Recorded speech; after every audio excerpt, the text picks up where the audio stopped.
We're just weeks away from the fantasy football playoffs at this point, and let me make something 100% clear.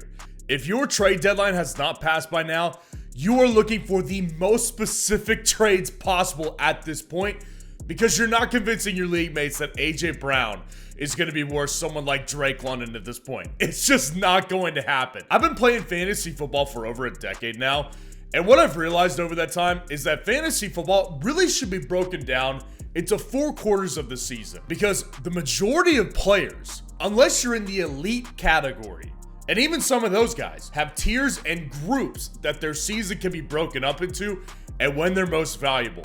And we're finding the guys today who are most valuable at this last quarter of your fantasy football season. So today we're getting into the 3 buy low trade targets that I have identified before week 13 fantasy football, guys. And at this time of the year, you're gonna see a lot of fantasy football YouTubers slowing down right now.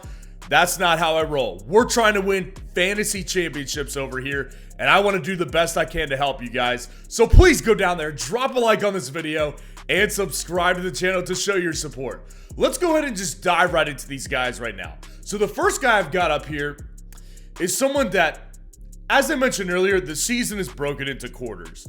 And I think that James Cook of the Buffalo Bills is a great example of somebody like this. So when you look at James Cook and what his season has been like, it's been a lot of mid to actually relatively bad performances. Now, the first couple of weeks, he actually had some good performances. 3 out of his first 4 games, he actually had at least 12 fantasy points in. Now, the next 4, only 1 of them, he was above 8 fantasy points in that stretch. So there was a massive, a massive difference between those first 4 weeks and then those next 4 weeks. So basically between weeks 1 and 8, it was a very fluctuant type of season to start out with for James Cook. Then you get to weeks 9 through 12. Now those weeks right there, 3 out of the 4 of them, he had at least 11 fantasy points in those games. So here's what we can boil it down to.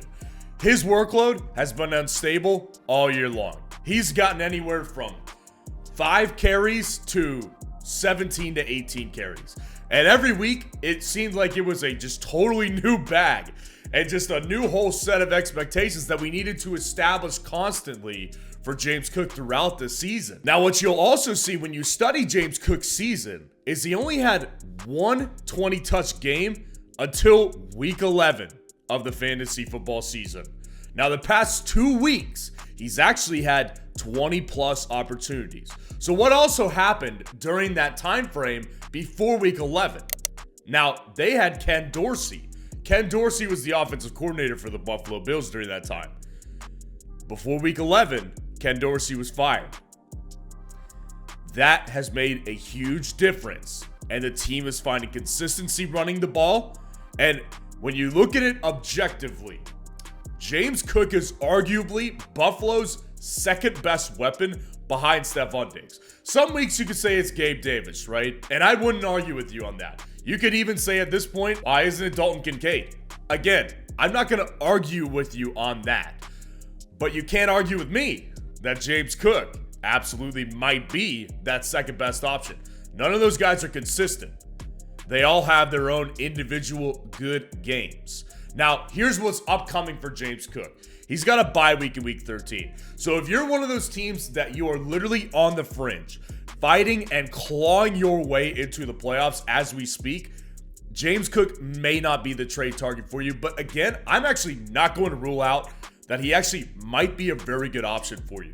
Because James Cook, if you are in a position where you're the number 1 seed and your flex option is a guy like Tank Dell, James Cook may not be the guy for you. But if you are in a position where you're fighting and clawing, this may not be a very bad trade idea whatsoever. Because here's the thing, this guy is not going to be that expensive. And in his final 2 weeks of the season, he gets the Los Angeles Chargers and the New England Patriots, the final 2 weeks. There's legitimate upside here. What I would do, I would personally send Tony Pollard for James Cook, because you could also get a wide receiver 2 in addition, likely. I would also send Joe Mixon straight up for James Cook.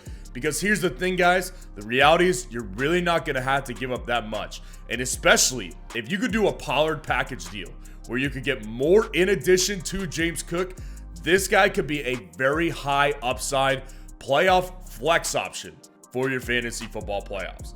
The next trade target I have on here, second straight week that he's on this buy low video. It's Jaden Reed of the Green Bay Packers. So as I said, I mentioned him last week, and things change a lot in fantasy football, not only on a weekly basis, but on a day-to-day basis. Things change all the time in fantasy football. And Jaden Reed, things have absolutely changed for him. So last week when I mentioned him in the buy low video, he was actually only 18% rostered in ESPN leagues. Now he's 31% rostered. So what I said last week, of course, with that type of roster percentage was, if this guy's on your waiver wire, pick him up immediately. Do not leave Jaden Reed on the waiver wire at this point. The same argument applies this week. He's only 31% rostered still. Dude is still widely available. Now, in more competitive leagues, he is more rostered. So we'll get into why you need to trade for him. He was coming off 2 straight good games last week and 2 straight games with touchdowns last week. Now he's coming off 3 straight good games and 3 straight games with touchdowns. This guy is becoming more consistently involved and more consistently important in this Green Bay offense. Now, normally a guy like this would not be considered a buy low. You're coming off 3 straight good games. You're not usually going to be in that buy low territory anymore. So let's assess why he is still, I believe, a buy low candidate when you think about where he will be at the end of the season. So up until week 10, he only had 2 double-digit performances in fantasy football in a half PPR format during that time. Now he's got 3 straight double-digit performances in fantasy football. And over that same stretch, he's averaging over 6 targets per game in the last 3 weeks. And they're also giving him carries too. They want the ball in this guy's hands. Now, this is a player that I have liked, honestly, since his Michigan State days. This guy's a Michigan State product here. I discussed how versatile he was as a player in my Dynasty Rookie Draft Guide that I made in 2023. So not only does that Dynasty Draft Guide, I go into 80 plus prospects that will put you over the top for fantasy football. Green Bay is seeing it now. Green Bay is seeing how versatile this guy is, how athletic he is, how good he is with the ball in his hands.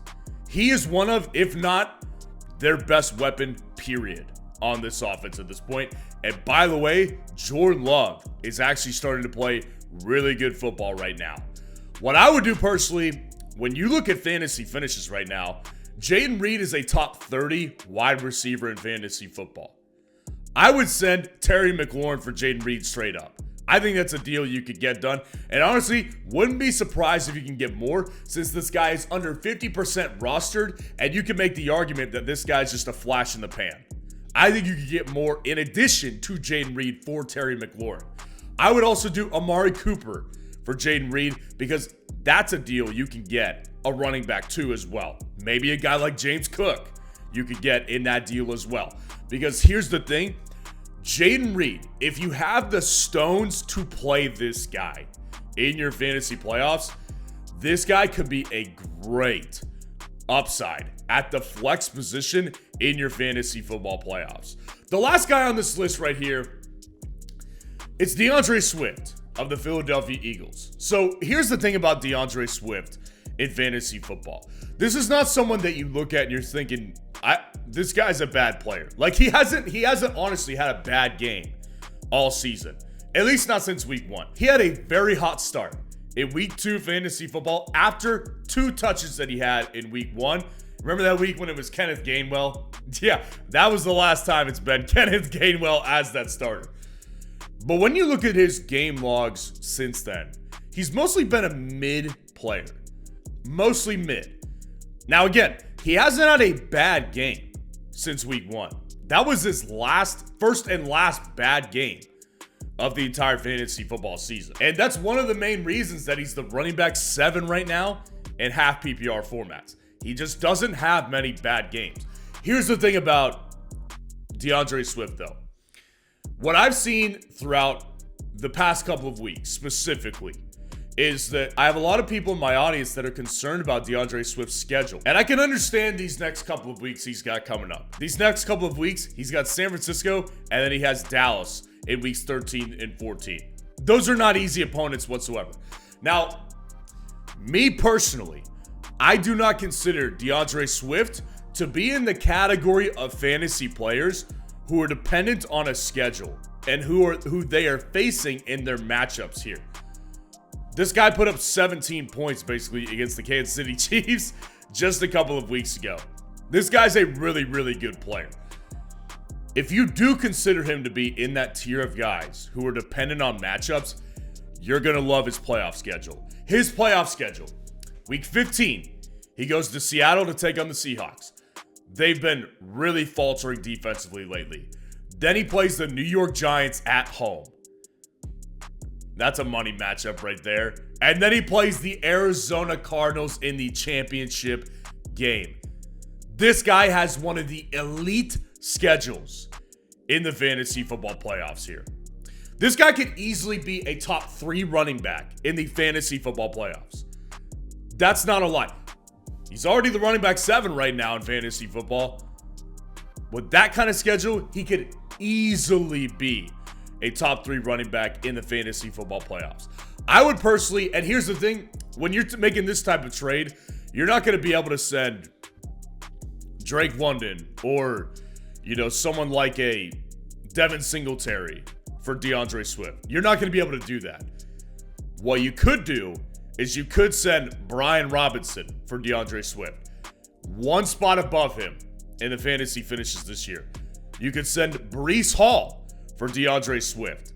You may have to add a little bit to Breece Hall, but I believe it's worth it because not only is the Philadelphia offense just better than the Jets offense, but DeAndre Swift has a better playoff schedule and just more upside due to the offensive line he runs behind than Breece Hall. I believe DeAndre Swift is the type of guy who could have a top 3 finish in the fantasy football playoff stretch, and that's why you trade for this guy, because when you look at what he's doing now compared to what he can be doing in the playoffs, that's 100% a buy low trade target. So let me know who you are actively targeting and trying to get rid of before week 13 fantasy football, and what questions you need answered before week 13 fantasy football in the comments below. And later this afternoon, we will be having the top 30 running back rankings for your fantasy football playoffs. So make sure to watch that video when it comes out, and I'll see you all there.